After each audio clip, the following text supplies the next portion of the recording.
Welcome back, beachgoers, to the Lucky Die. Previously, Laffy creates a feast for heroes, Rhal guides a musician, Squash gives his name to planes, Zaltanna becomes an executive producer. Our heroes get a good night's rest, and wake to find more friends have joined them in their rest, as they finally get to relax on the beaches of the deity's resort. What is Demi plotting for her hypothetical friend? Who invented the rules of beach volleyball? And will we ever hear the black and crimson players perform? I guess we're about to find out. Welcome back to the Lucky Die.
Kythea and Laffian are walking along the beach. They're just quietly talking. This is where we're going to focus right this moment. As you guys are walking along and kind of catching up on what has happened to you folks, she fills you in that she and Rowena have been... She's basically been teaching Rowena as much Kino Common as possible so that it's easier for her to converse with folks. She talks about the fact that the former leader of Kino, a tiefling named Baracus, has recently been rescued, maybe with or without injuries, depending on Kino episodes coming up. That he seems to be a fair man, just a little bit broken. She tells you that a lot of the leaders of the world, like, she's kind of been with them as they've been talking, as they've been meeting. Apella has been there. Rowena has been there as a former leader of the dwarves. That Thakit has been there. That your father also. That some of the orcs from the Elkath Isle, including Helsif, have been at big meetings, and they're just trying to figure out how best to get rid of Kells and how best to push forward with whatever happens afterwards. But that afterwards is on the back burner where we try to survive now. She tells you all about that. And it's obvious that she doesn't enjoy it, but she's very good at remembering and giving over the details so that you feel at least filled in about the state of how things are going. And she says, so that kind of got me thinking, like, afterwards. I know that you want to make the school, and that's good. And I want to be a part of that, but what do you want other than school after this? I mean, it sounds like the rest of the things I wanted are already happening, in a way. Steps are being taken. I want the world to be unified. I read some of the people there. Not all of them are going to make it. At least I don't think so. And from what I've seen, Thakit is he's going to be fiercely independent, and I'm not sure he wants to be part of another, like, big collective. And who knows who's going to be in charge of Kino. Baracus he's broken after the death of his son, and I can understand that. It'll be awful to lose a child. They still need you if you want me to let you know when the next one is, and maybe if you're here.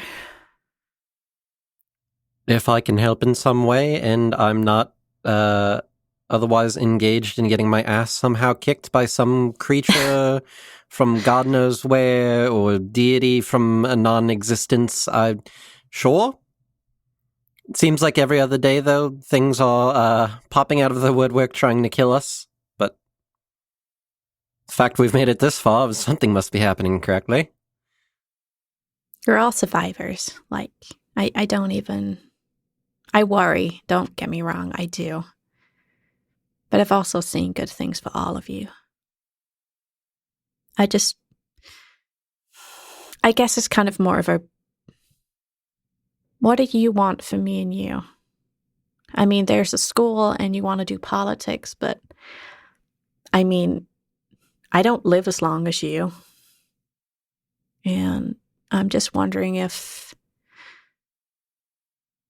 I want to have a family, and I don't know if I want to get married. I guess I'm hopeful about the future, so I'm thinking about it a lot right now. Even if there's no hope, still a good idea to think about the future because it creates it. True. I don't know. The school and everything was my idea because I thought that would be a good way for us to spend our time together, accounting for the fact that I am likely to far outlive most people. Yeah. I don't know. From the sounds of it, Zaltanna's becoming a goddess. Rhal is going to be a specter. Okay, I mean, outside of them, yes. Caden. You're going to outlive Caden and me. No, don't. And Taylor's too. That's a sad thought. I don't want to think about that. Me either. I like Caden. He's a good one. He's so good with Talus. Like, you didn't see him when we were traveling between Vanless and the Fourfold fight. He's so good with her, and she can be such a handful. She has a very wild mind. Probably why she's so good at magic. Probably the mother's side of the family. I don't know.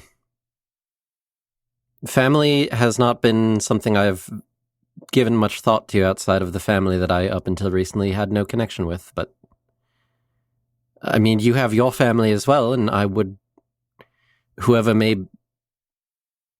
I don't think you've ever told me much about the rest of your family.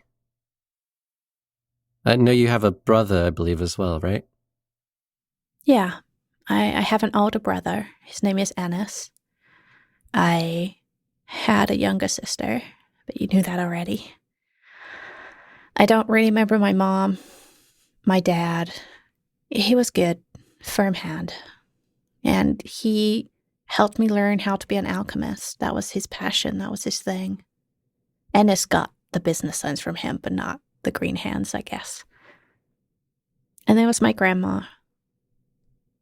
I loved her very much. She died when Demara and I were very little.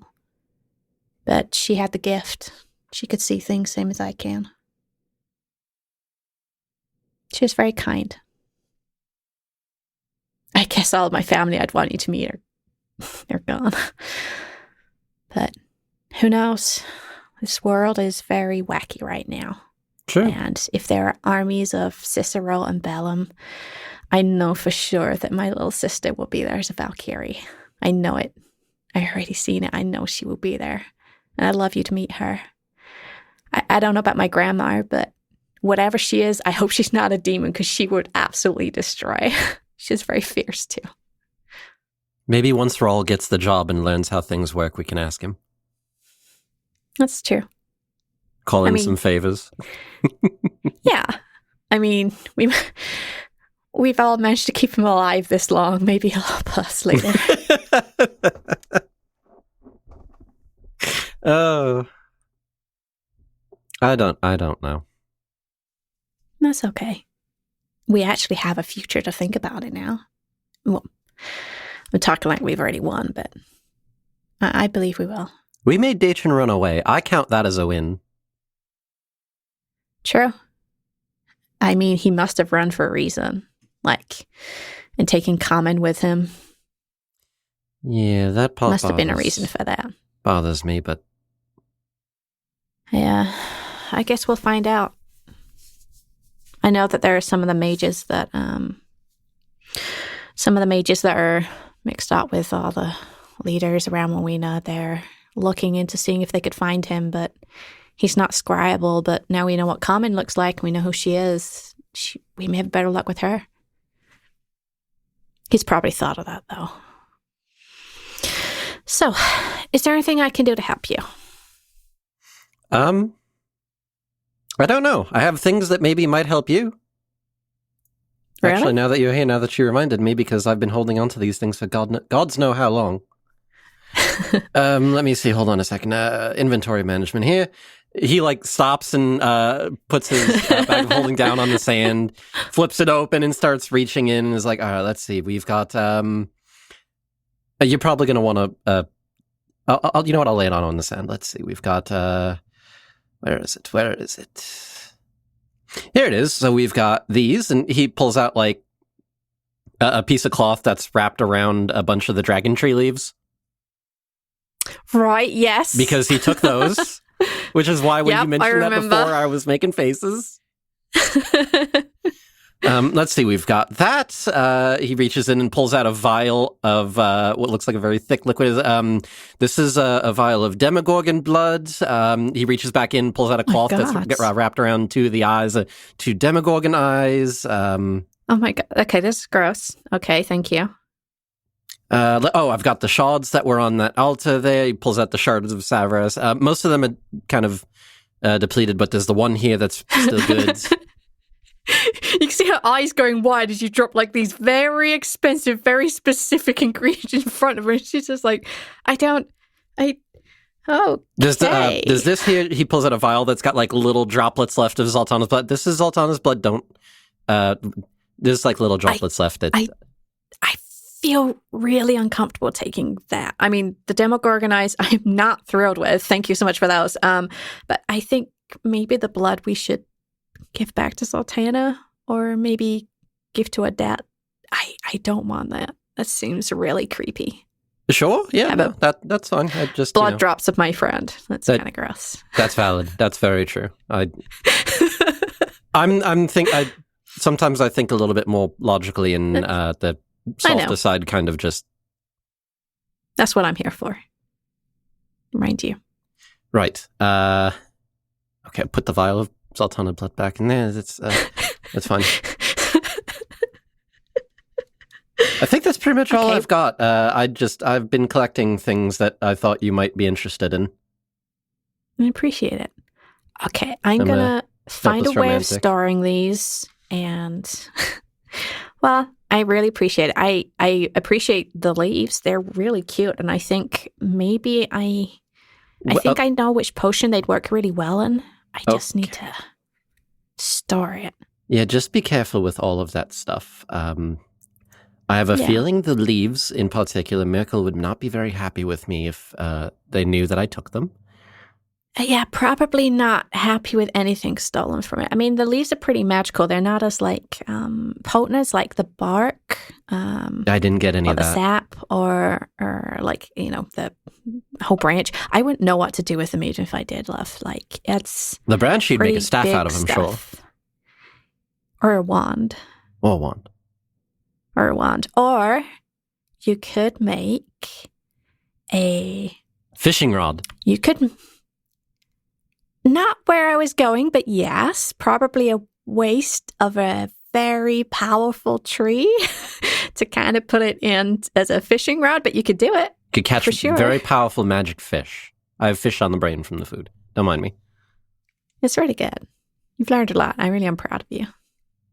I would say I've been practicing, but that'd be a lie. I'm going to store all of these, and thank you.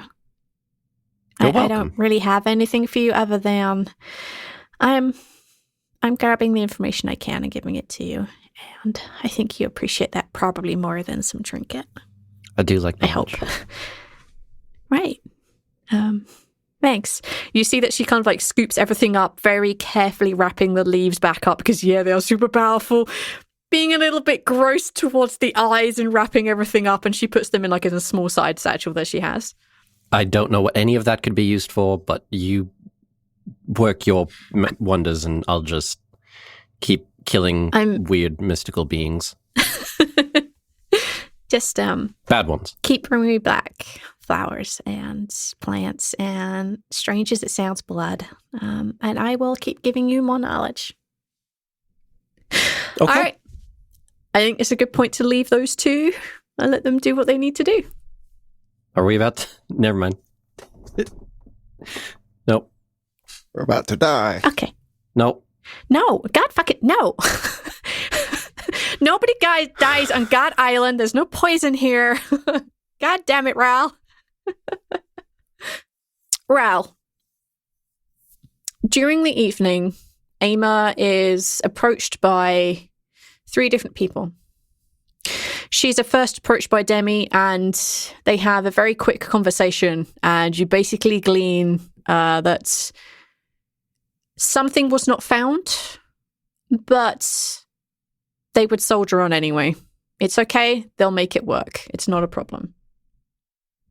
Bogrim turns up and very awkwardly gives her this kind of bundle. It's, kind of a bit bigger than like a beach ball, kind of, and it's like wrapped in many layers and bits of cloth, and you can't see what's in it. It's just this big object, and she takes it, and they very awkwardly exchange some more words, and he goes back to what he was doing.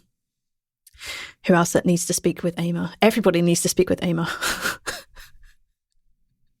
And then finally, Emil comes. He hands over a small scroll and a potion, and he kind of like puts a hand on her back, and you very clearly hear him wishing her good luck. And then he too leaves. Rhal's gonna try to catch Emil, kind of like quietly. Yeah, absolutely doable. Like, Ama can be very easily distracted with stuff. That's totally fine. Jingle keys.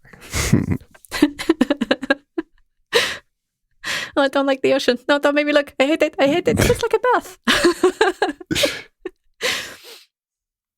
Hey, Emil. Yeah. Hi. Thanks for bringing Ama and the other Dragonborn. Yes, not a problem. The young person needed help with something, and I thought that if you were here on Rest Island, then I should bring her along. It might be the last spot of rest that any of us get. What can I help you with, son? Rhal's kind of looking towards Ama. Ama is like doing this like really big over like exaggerated arm movement as she's telling a story to Irina and to Tuck and Elise, who just like shaking their head, disbelieving at the tall tale that she is telling. Do I need to be worried? Perhaps a little. She's not going to get injured in this. The worst she'll receive is a no. I think what she is trying to do is rather sweet, and it is her tale to tell you. She will probably be doing what needs to be done this evening. I would be with her if I were you. Okay, yeah. Just making sure. Not a problem. If anything does go awry, you're in the right place. He gestures at like the island and the people on it. There's plenty of backup if things go wrong. That's true. Thank you. You're welcome. And good luck yourself. And you see him head towards like the hut that you saw that Caden and Talus were in. Yeah. Okay. Rhal kind of like keeps his distance from Bogrim, but doesn't do anything passive aggressive and kind of waves at him every now and then, I think. Like you see him nod. He's sitting around the fire with just with like, just sitting around on his own, and you see like who's pissed off at him right now?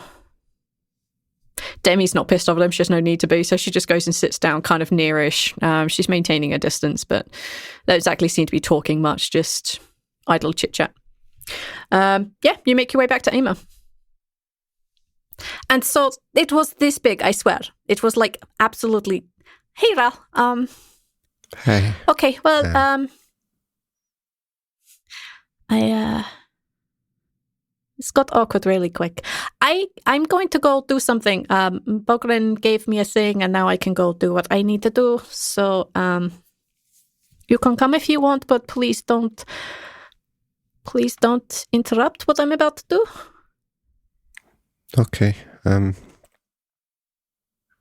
You trust him? The thing you got from him? Like, everything's okay, right? As far as I can tell.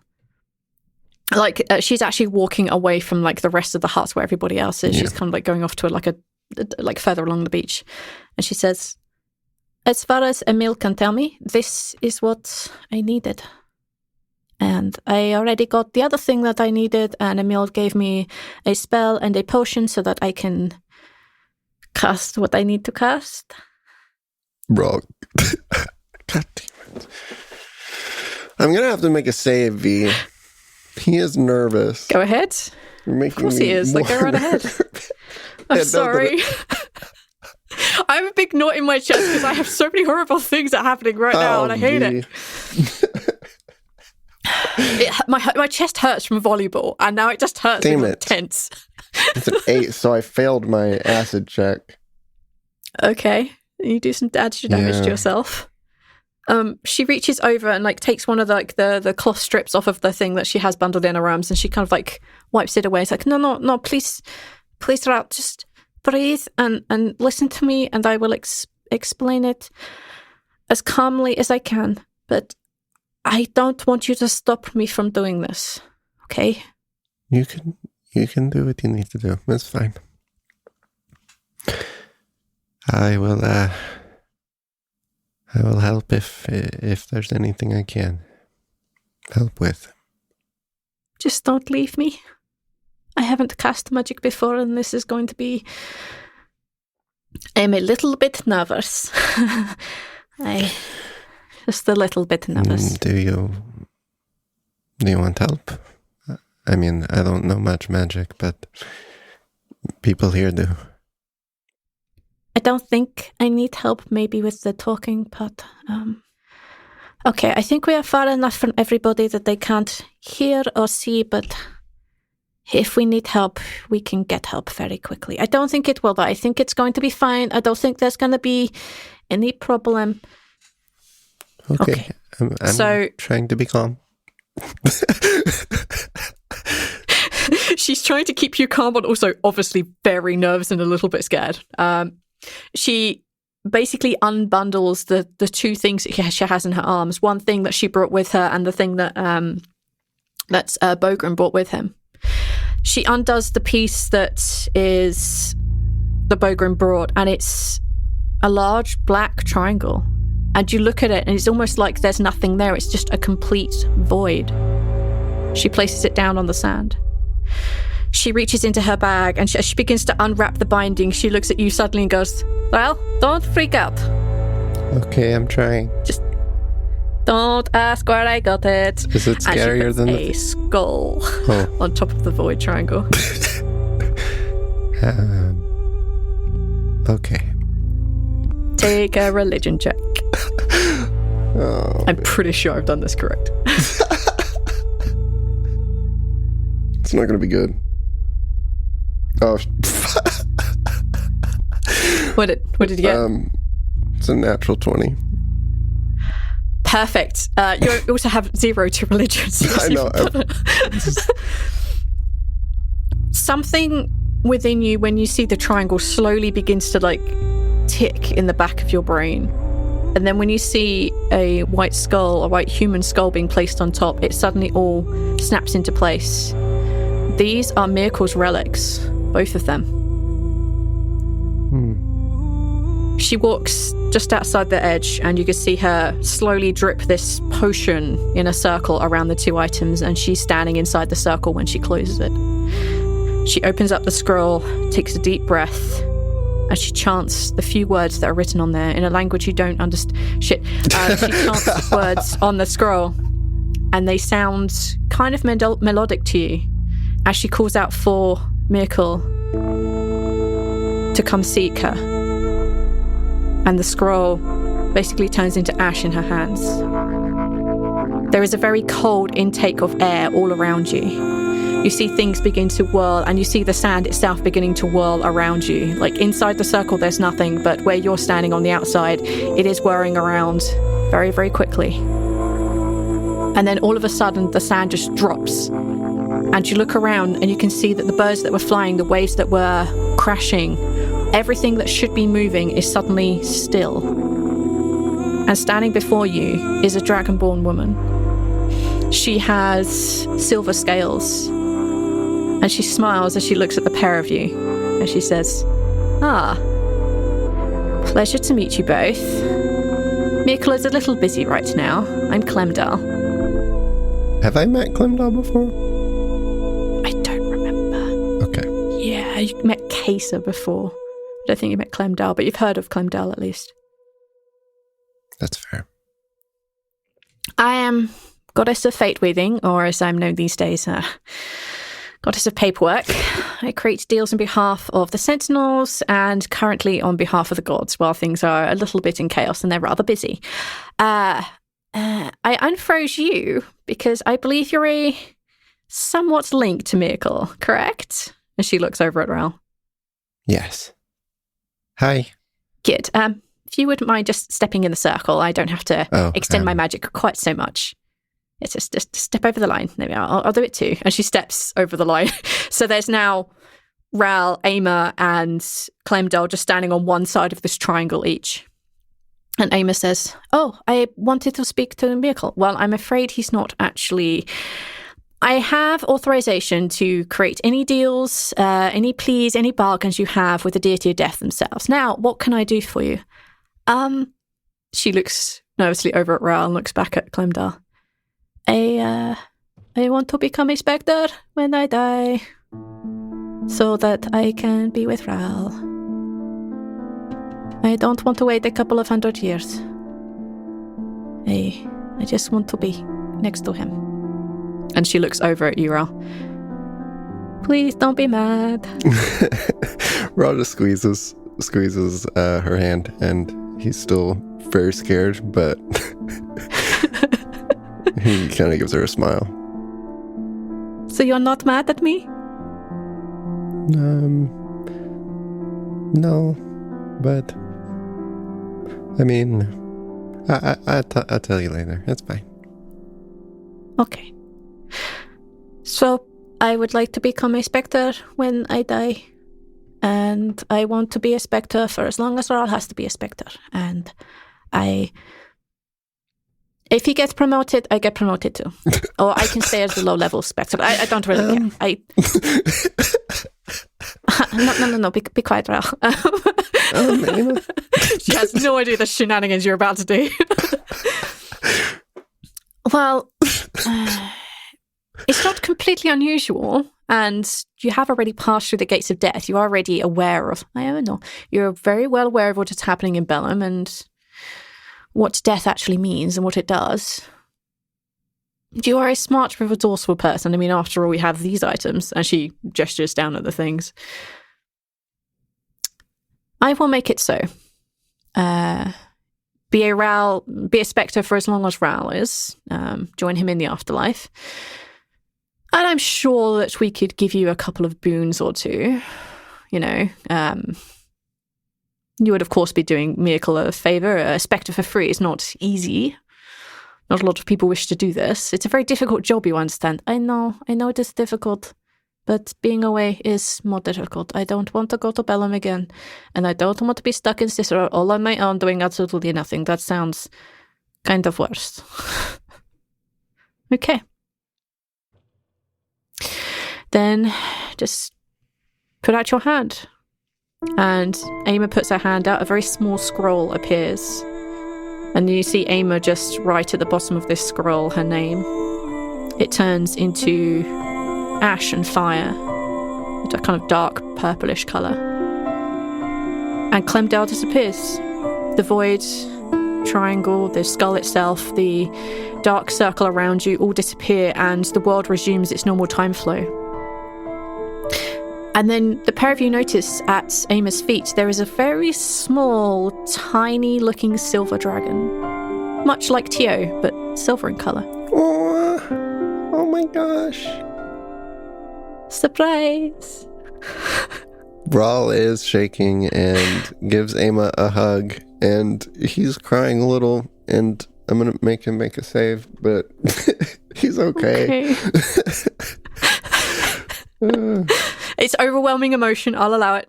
I rolled a D100. That's not what I meant. That's not the correct roll, I Neil. rolled a 2. She like wraps her arms around you like very, very, very tightly. She says, I couldn't think of anything else. Why are you shaking? It is okay. I know. We're going to be okay. And now I have a cute little friend to hang around with. I think her name is Oya. I think. I don't know, I have a feeling that her name is Oya. It's the best.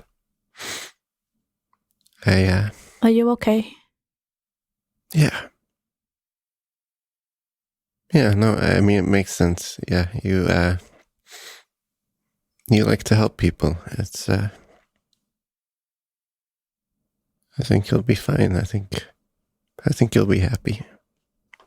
We'll be happy. We'll be doing good.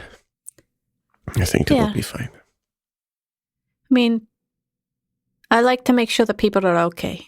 And yeah, sometimes I am a little bit loosey-goosey with how I get there. Not necessarily the most legal way. Yeah, I mean, I didn't get this skull in the most legal way. It's fine. Don't worry about that. There are rules. Yeah. But I don't know them, and I keep breaking them. So, Wait, there are rules to being a spectre other than just like, hey, you're dead, go to these places. There's something else? Yeah. I think so. What kind of rules? Am I breaking one now? I don't know. What did I do? Rhal? Probably not yet. Okay, great. I have a lot of energy right now. That was a little bit easier than I thought it would be. I thought I'd have to give up something, that I'd have to like give away, do more promises. This was a lot easier than I expected. It was really difficult getting this skull, and Bogram got the triangle, and that was also apparently very difficult, but I don't care about that. But this went off a lot easier than I thought it would. That's good. Thank you for not being angry at me. I know you don't like it when I do really big things without thinking it through, but I did. I thought this through a lot. This is what I want.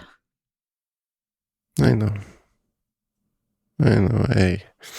It's going to be fine. I love you, and you did a good job. And I'm less worried now. I can stop worrying because I've been worried. So that's good. I've been worried too.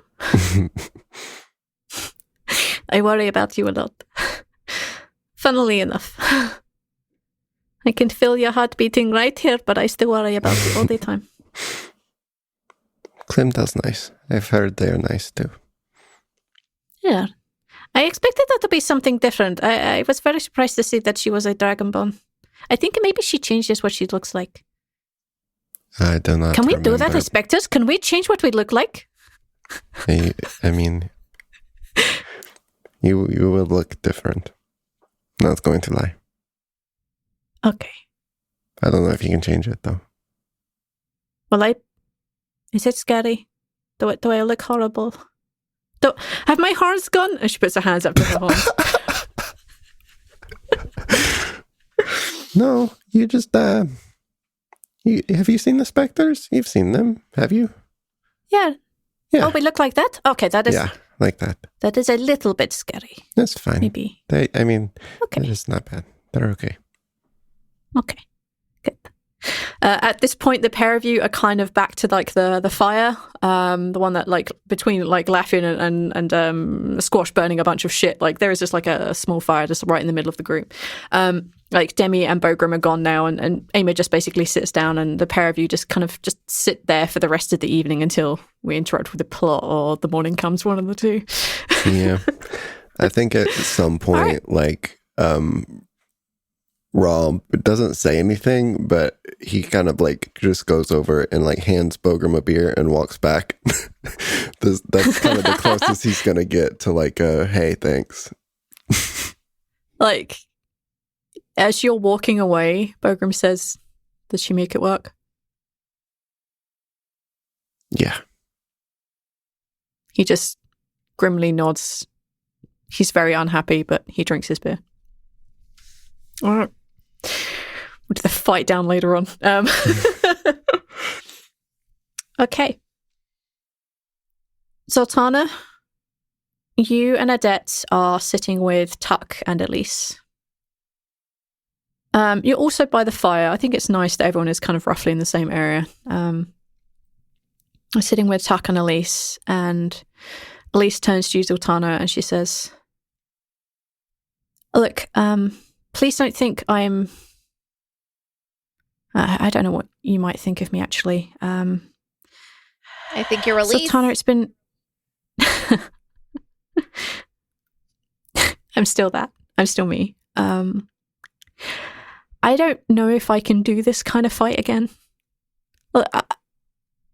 Like, Tears of Regulars was one thing, and that was a lot of fun, and I felt like we were helping a lot of people. And please don't think that this... I didn't think this wasn't help. Oh, boy. Tuck. And Tuck looks at her, and he puts a hand on her hand, and he looks over at you, and he says, I think what she's saying is that until that final fight rings, we can't do this sort of thing again. We both almost died, Zaltanna. You guys might be used to it, but this is too much for us. I want to be able to marry my fiancé, and I want to be able to fight at the final fight, but I want to get there first. I'm sorry. We're sorry. No. It's okay. Really? Yeah, I can't ask you to fight if you're not comfortable fighting. I mean, you say you'll be there for the last one. That's important. Yeah, always. But, you know, I mean, I want you guys to get married too, and I don't want you to... I have to do this, but you don't. I know. And you're going to be amazing at this. And I can see why other people follow you. I mean, hell, I will tell other people to follow you. And I'm really proud of you. I'm actually proud of both of you. A lot. And I know I've had my problems with you, Zaltanna, but... Hey, I mean... You are a good friend. I did go a little wild for a while, so... Yeah, me too. You did later. Oh, he doesn't know. Yeah. No. I'll talk to you all about that later. I have some things to talk to you about. Mm-hmm. I was just wondering, hey, since we're all here except Benno, and maybe you could just marry us now? Are you kidding? Of course I can do that. Really? Nothing big and fancy right now. We can have a big party when we save the world. We can have that big ceremony and make things all pretty and have the best party, and Benno can be there and all of our friends and everything. I just... if we don't, I don't want to regret anything. Me too. Okay, well, it's going to have to be a little less of a ceremony than I would usually do, like religiously, a little less religious than usual. But yeah, I'm happy to. I mean, I'll still marry punch you you guys right if that's how that wants to work. Yeah, I mean, yeah, still punch me. Okay. All right. As far as I understand the spell ceremony, it takes an hour to cast. Is there anything specific that you'd want to say? Dearly beloved, we are gathered here today because these two people have been through so much. The presumed death of one of them, almost dying a bunch of times. There was that one time back in Tears of Regulars when Elise, fell off that cliff over the waterfall, and we all really thought that she was going to be dead, but it just turned out that she was, in the water.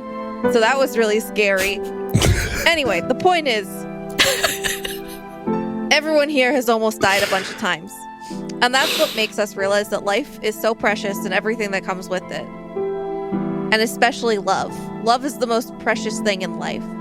Because through all of this, even though they didn't want to fucking tell each other that they liked each other, we all could tell that Elise and Tuck were meant to be together. And here they are, finally able to admit it, and disgustingly in love. And we're here to make that union official. So, I guess, Elise,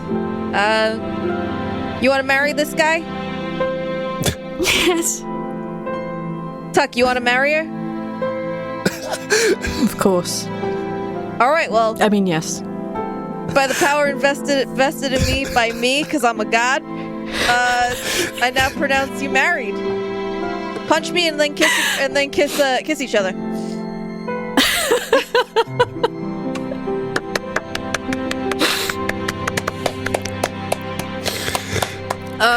As one, they kind of smile and giggle. Adette, just like you can hear her smiling, she has a hand on your shoulder as you're talking. As one, they turn and punch you and immediately apologize, and then they are married. Oh my god, Casey. Sorry, oh my goddess, Zaltanna. That was amazing. Have an inspiration point. Oh, I get that was amazing. I'm still not sure I get the theme. I don't know. I don't understand. It's very sweet, but it's violent. I had something about throwing rice at people. Do we like pick up sand and throw that instead of rice? Is this how this works? It was very violent, and I had heard about this. I was prepared for it and everything. It's just not what I was expecting. I just don't know how to feel. I'm going to say I sprung this on Casey. I also hadn't actually planned that I was going to do this, so fucking hats off to you, Casey. That was amazing. Thank you. Applause is well deserved on that. I do All right. what I can. Okay. Squash. All right. You're the only one who hasn't done anything. Yeah, I know. I also know what you want to do, so I'm going to hand the reins over to you. All right, so Squash goes into the room, the first room that he, to the first house that he stayed at, where he's pushed everything aside. And he's going to get out a scroll he got from Damas, a scroll of exorcism. Now, if I understand correctly the rules that you've told me, I need to write down some runes and a bunch of stuff. Yes. I'm correct in believing that I also need the true name. Yes. Whose true name? The one I'm banishing or the one that's staying behind? The one that is staying behind. Luckily, I have a note. So, Squash basically just moves everything he can out of the way and gets out chalk from the bag of holding and starts writing down rules. Yeah. Of course she would have like chalk somewhere hidden in the bag of holding for sure. And, we talked about the fact that I'd be able to supplement some of the magic in the thing. Yep. You basically have access to everything you asked. Like you have the people around in the area that you can talk to should you wish. You have access to basically everything, give or take, that you needed to do what you want to do. Yeah. All right. So I would like to paint a little bit of a picture. And I imagine that Squash is on his knees just drawing and writing. And he's constantly like smudging things and moving and changing them around. And he's getting kind of like flustered at a point, and he like gets up and kind of like struts around a little bit annoyed and then breathes a little bit calmly, and it gets back to it until it gets to the point where he needs help, and that's when he's gonna go outside to the fire where people are sitting. Yeah, basically everyone is there, with the exception of Caden, Emil, and Talus. They are, to your keen eyes, much further down the beach. There's a small fire like between the three of them, and they're doing something clearly magical down there. Squash is gonna like just plot himself on the sand next to everybody in front of the fire.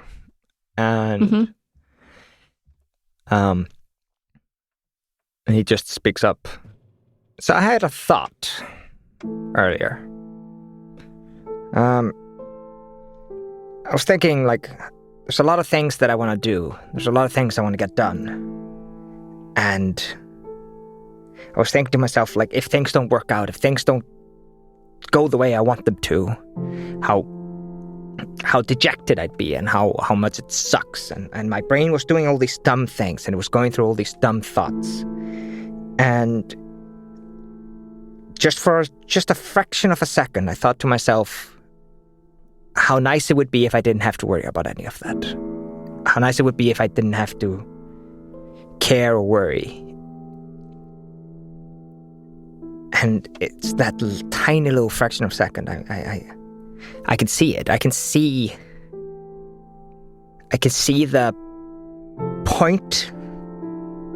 I think I know the point or purpose of Dajin. He isn't here to thwart our plans. Well, he is here to thwart our plans, but not in the way we think. He's not here just to stab every single person that stands up to the blissful eclipse. He's not here to push over every single rune we make to ruin everything.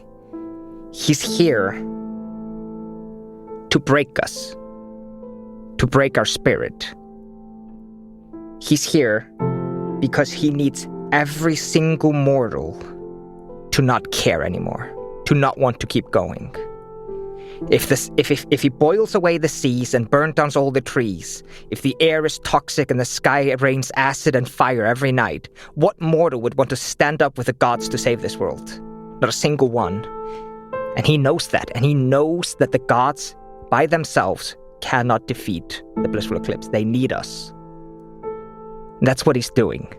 I don't know what he has planned, and I don't know exactly how he's going to do it, but he's plotting to make things so unbelievably bad that not a single one of us would want to fight. And so I'm not going to let him win. And I'm not going to let any of them win. We need to stay positive and happy. We have to smile every day. And we have to keep moving forward. We can't let the stuff that they're throwing at us break us. We have to stay strong. All of us. That's what I think the only way to really beat the blissful eclipse is for all of us to stick together, to stay strong. I think Dajin isn't here to kill us, he's here to break us. I think it's very dangerous. But I don't think it's as dangerous as we are to ourselves, if we let him keep going. Do you think that is why he killed the goddess of joy? Yeah. I think he has awful plans for us mortals. I think he has a big plan to break us, all of us. Something worse than we've seen before. So, I'm done being sad. I'm done being miserable. I'm done looking at the dark side of everything. We gotta stand strong. We need to stand together. Especially the four of us. And Squash gestures to Zaltanna, to Balance, and to Laffian and to Rhal. No matter what happens, we have to keep moving. Zaltanna, could you help me with something a little bit? Anytime, friend. What's up? It's in the bungalow thing house. Just need a little bit of help. All right. Squash gets up and walks away. Zaltanna will follow. Rhal will nudge the red dragonborn and be like, see, I told you making people happy is important. Yes, I guess you're right. I really wish I had that cello right now. I don't think even Aimer could find one out here. And like you see Aimer just like raise an eyebrow that you guys really have them. Like, I have for my waist. I could probably get one if we needed one. Challenge accepted. Okay, Laffian, I have a proposition for you.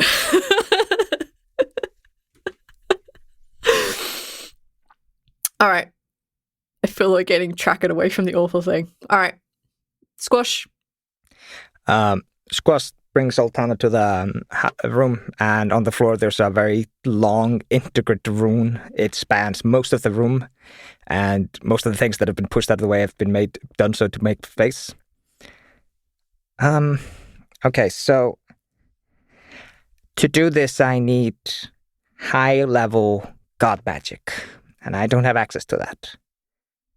I can't tell you exactly what this is. I think for your own sake, you need to not know, but I'll tell you. I'll tell you as soon as it's over. I'll tell you, I promise. But right now, I just need you to trust me that I'm not doing anything bad. I will always trust you. What do you need me to do? I need you to put a certain amount of magical powers into this to help me get it off the ground when I need to. Okay. Whatever you need. So I think that was a level 4 cleric spell shot. Or... Yeah, so technically the spell is a level 7 cleric spell, but this is a paladin of bloody vengeance. This is the goddess of bloody vengeance who is married to the goddess of forgiveness. I think we can fudge it that Zaltanna can give away a 1/4 level spell slot, and Adept's magic will flow through and provide the last 3 spell slots. Okay. Yeah. I'll tell you all about it later tonight. Yeah? Whatever you got to do, friend. I trust you. Thank you, Zaltanna. I knew you meant it when you said you'd help me. It's good to have a real friend. Hey, you're one of my best friends. You're probably my best friend. Oh, she can give you a hug. Squash just leans into it. All right. Thank you. I'm gonna go finish this up. All right. I'll see you at the fire. See you later. And she'll walk out back to the fire. All right. You see, like, as you open the door, not a few feet from the door, you see Adet looking at the pair of you. And she kind of, like, raises an eyebrow. Zaltanna shrugs and says, I trust him. Okay. And she kind of, like, takes a few steps back, and then as you come over, like, she takes your hand and she kind of, like, wanders back over to the fire, but in the back of your mind, she's casting message. She says, I think we might need to watch him. Just be around. I nod. Okay, and the pair of you go and sit down. All right. Is Demi at the fire or is Demi somewhere else? Oh, yeah, she's there. All right. Squash, like, slowly walks towards the fire and walks behind Demi and just like, Demi, are you in control right now? Mm-hmm. Well, mostly. What's that? She's eating s'mores or something. Sorry, I put chocolate in my mouth the moment you started by speaking to me. Could we talk in private for a little bit? Yeah. Sure. All right. She kind of puts the s'mores down. She stands up and she's like, "Hey, these are great, Kathy. These are thanks." And she kind of, like, walks over with Squash. It's like, "Is everything okay?" Yes. Actually, it's fantastic. Everything has gone really well, and now it's just the little, like, extra, like, and Squash is talking as he's walking towards the room. Mm-hmm. Little, like, last part. So before he enters the room, he turns around and asks, like, so, I think you said before, Groomsh is always watching, right? Yeah. Groomsh, can he hear me? Yeah. I can hear you. Will you please leave us alone? I will provide you with as much privacy as I can. No, I need you to completely leave. No, it's not how this works. Squash walks into the room. Squash. What is it? She's not entered the room.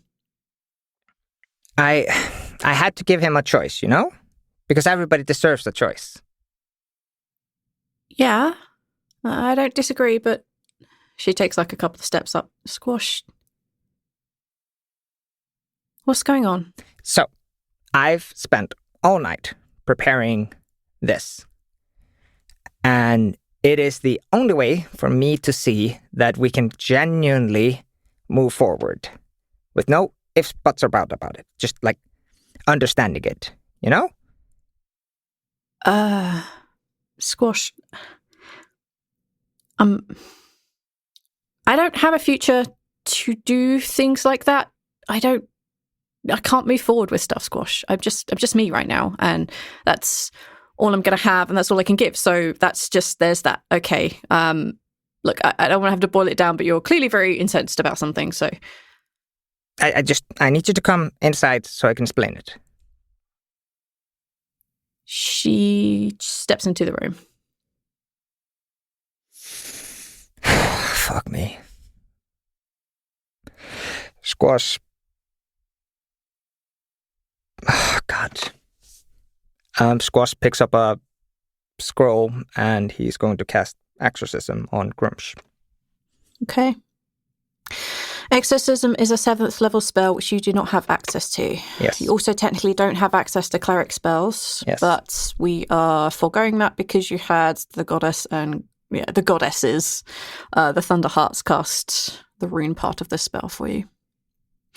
I need you to make an spellcasting ability check, please. The difficulty is a DC 17, and if you fail, this scroll will turn to dust. All right. That's a 21 on the roll. You managed to cast the spell. All right. Exorcism requires...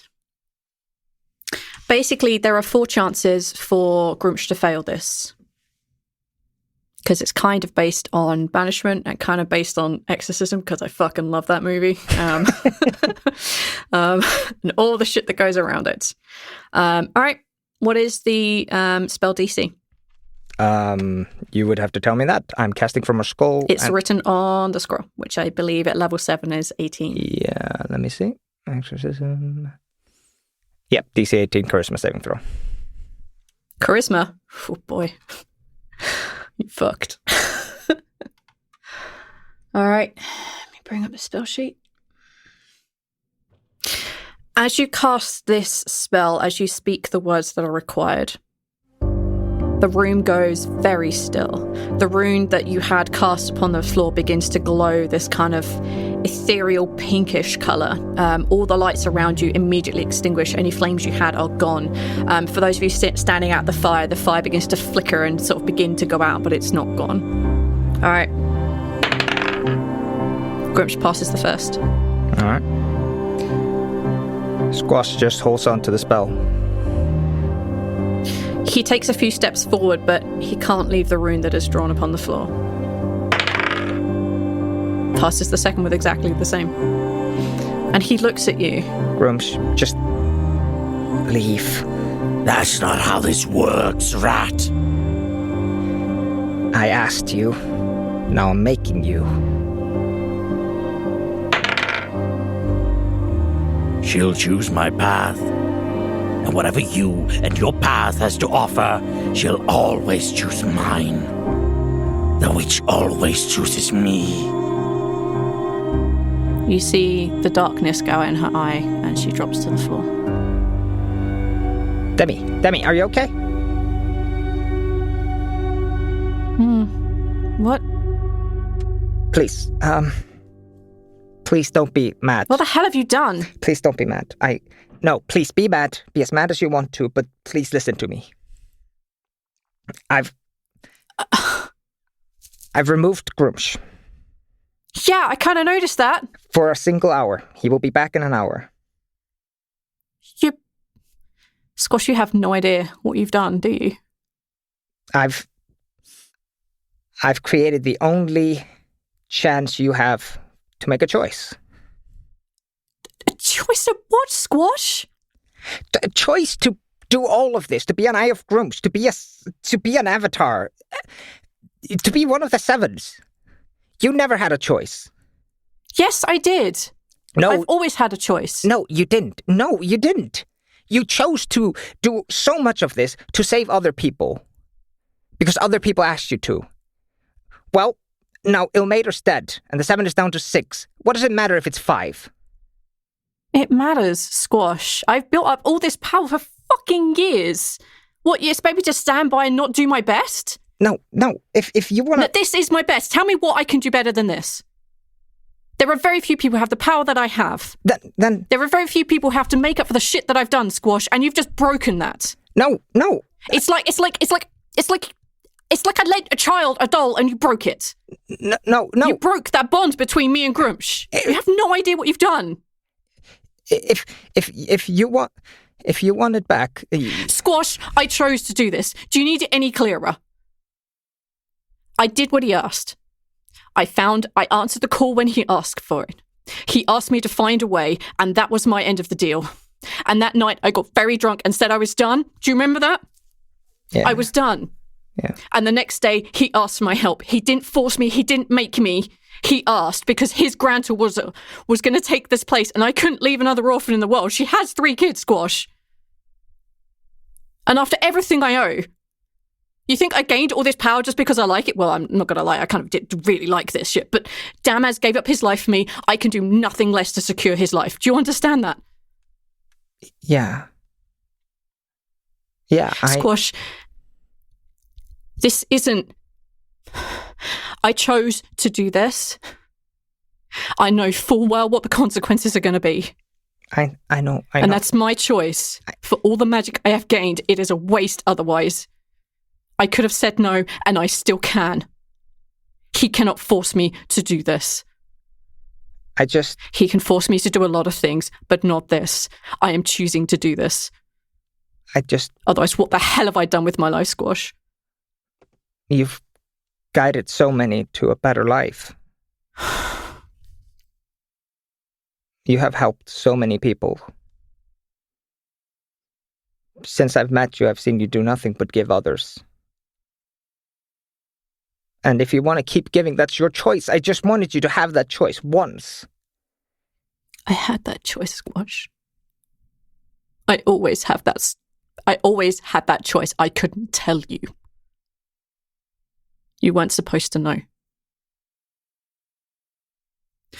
Squash, you have broken the deal that Grumsh and I made by doing this. No. Yes. Yes, you have. And now I need to figure out how to make that work with him again. Without having him kick the shit out of you. I didn't know. She kind of like sits on the floor. Like up to this point, she'd been kind of like standing over you, but she just sits on the floor, kind of half defeated. What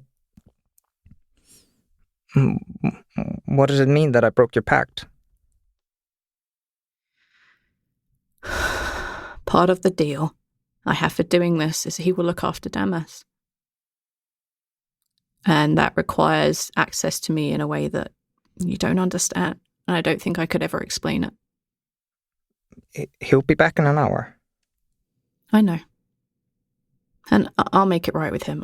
I will. It's not as bad as I'm thinking it will be. I'll make this right. It's fine. Squash, why did you do this? Because it felt like you'd done the same for me. You gave me my second chance, my choice. She reaches into her side bag and she pulls out a very small piece of kind of golden-looking bark, root. What is that? Do you want to be the timekeeper when you're done? I don't know yet. But I don't want to If you hurt give this to Trempal, he can change that fate for you. Or, Emil, or, because, he's jumping into the ether. Or Dana, not that she'd want to. They can do this when it's all over. They can change your fate if you want to. But that might mean hurting somebody else. We have a really big problem, don't we? Yeah. I think I do have a very big problem, yes. I thought I knew what I was doing. You just knew it, magic squash. It's very intoxicating. I get it. Oh boy, do I get it. That's not the problem I was talking about. What's the problem you're talking about? I was just going to find out if you wanted to be the timekeeper. And depending on the answer, I was going to make this happen with the bark or not. And I'm realizing I'm no different, am I? I should have been honest when I asked. I could have just asked you. You could have asked me. Because asking you with him around wouldn't have been really asking you, would it? I'm sorry, I shouldn't have. And I understand that your true will is what it is, but Hey. Couldn't know. She reaches out and puts like a hand on about an inch above your shoulder. It's okay, you didn't know. I'm sorry, Ayad. I'm sorry. No, I'm sorry. It's a bit of a shock. You and I are in the weirdest relationship, but we're not in a relationship, are we? I don't have a future to have a relationship, Squash, and I think this is our problem. I literally forced a god to steal from the tree of fate, tree of knowledge. You turned me into a thief, and I've turned you into a magic user. I don't know what this is. This is not healthy. Is Damas gonna be okay? Yeah. He's joining Helsif's group. She'll look after him. If Grooms needs to beat the shit out of me, he can. That was always a possibility. I knew walking into this was a possibility. I don't want him to. Is that your choice? Sorry. I don't know, Squash. I'm not sure I can forgive you right now, but I want to. You do realize it's really hard to watch somebody like you go through what you're going through, right? Yeah. I do. But you weren't supposed to be a part of this, Squash. To be honest, Squash, you were supposed to be someone that I used to get into the Gentleman's Dueling Club to get the things we needed. And then I was going to forget all about you. But that didn't happen either, did it? No. You broke me out of Cicero. They broke you out of Cicero. That wasn't me. You were there. Okay, I helped. Your friends got you out. So, if we had to do it all over again, we'd still be here? I don't know. I might have drunk a little bit less blood wine. Sorry, I don't know. What do you want to do now? I don't know. You have an hour without Grumsh. Well, 50 minutes or something. Maybe I should go and hide. 50-minute head start on the world's angriest orc.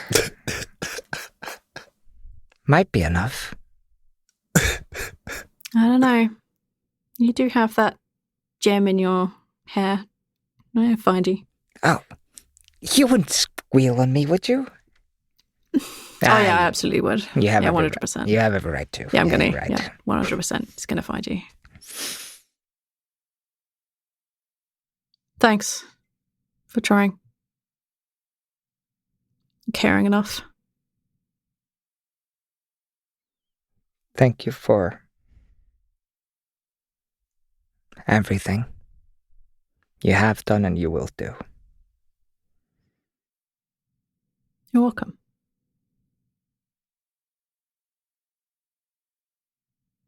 Squash, I don't want to die.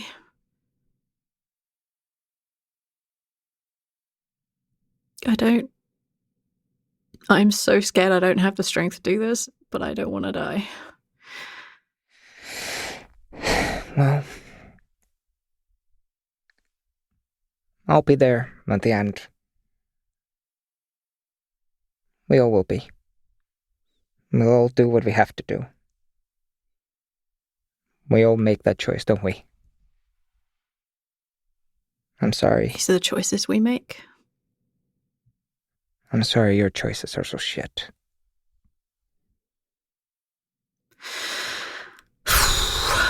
Well, I guess if there's justice in the world, then I kind of have it coming, you know?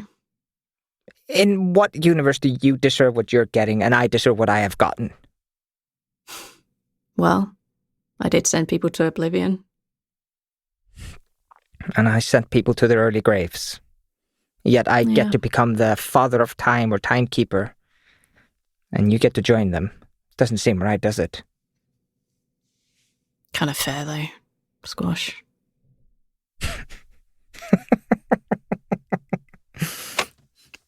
I guess it is.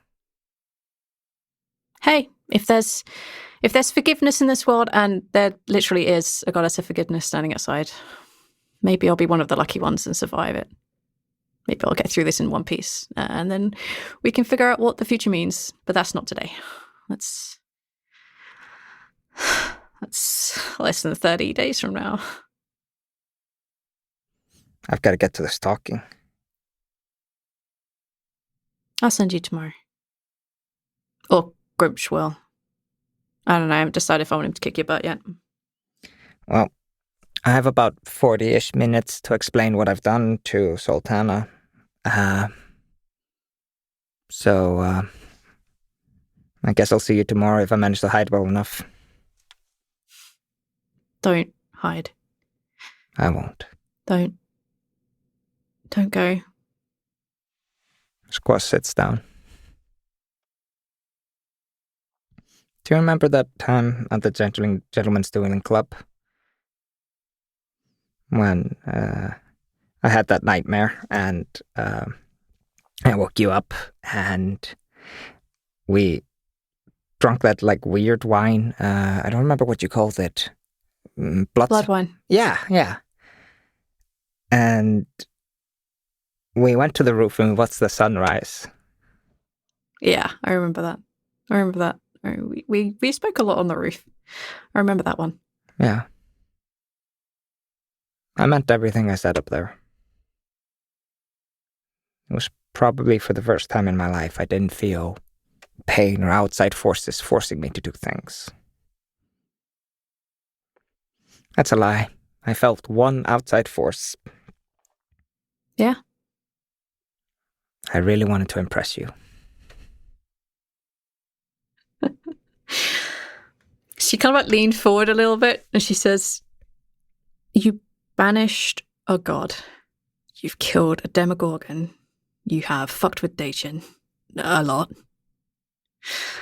You escaped from Cicero. You're doing all this to impress me. Really?" Well, some of it you just do because that's who you are, but a lot of it, yeah.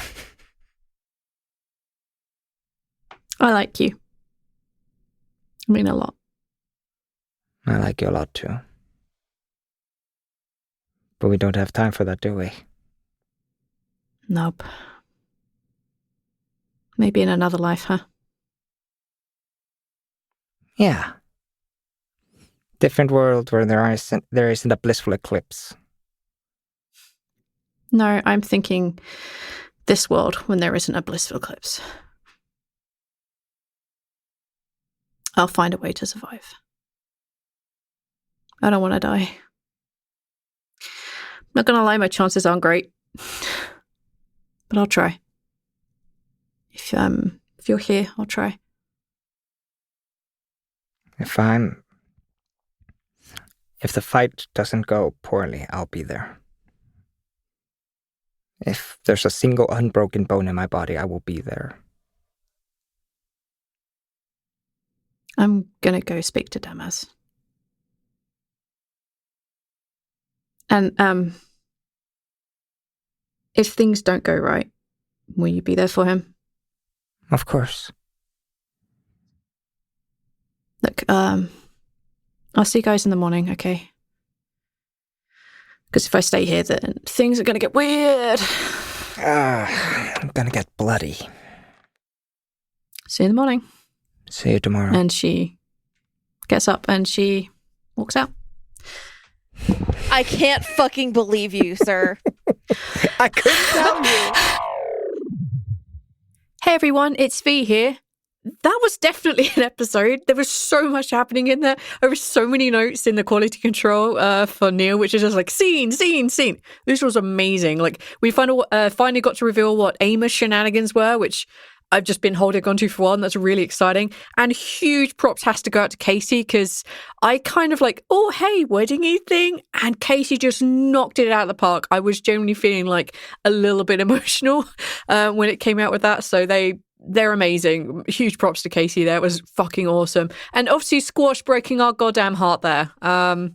It's something that Aether and I talked about a little bit between the two seasons, so to speak. And he wanted to fall, and my God, did he fall hard. But oh, this episode was so good. I had a lot of fun with this. I didn't know where this was going when we started this episode, but totally worth it.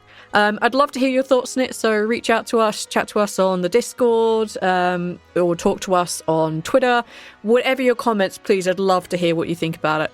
I want to have a huge thank you goes out to Jeremy Myers. Hopefully I got your name correct, as one of our newer patrons, so thank you so much for helping us keep the lights on around here. And also thank you to Daga and Emil, whose voice lines just elevate. Oh my God, I love those two guys. Other than that, you're about to hear an ad for Dungeon Dads. Go listen to that, have fun, and have a great couple of weeks. Bye. Dungeon Dads is a podcast of four dads. John, Tim, Sam, and me, Tom, playing an epic game of D&D. But it's really a story of three mismatched heroes. Jonas Silverwind, a highborn wizard. I am going to cast Mage Armor. Abel Rockbrother, a wayward cleric. Tempest, will you please, in your infinite wisdom, help me to kill these men? And Filnir Omajira, a warlock who's made a pact with a higher power. I owe it my life. Guess you had to be there. Come for the epic adventure. This army of barbarians in fur and leather. They're rushing the war wagon. Stay for the dad jokes. So, here's the hole, fellas. So quoth the queen. And 80s references. People are people, so why should it be that you two should get along so awfully? Find us at dungeondads.com or wherever you listen to your favorite podcasts. Hey, not bad. Can we do one more take where you pretend like you actually like the show? Yeah.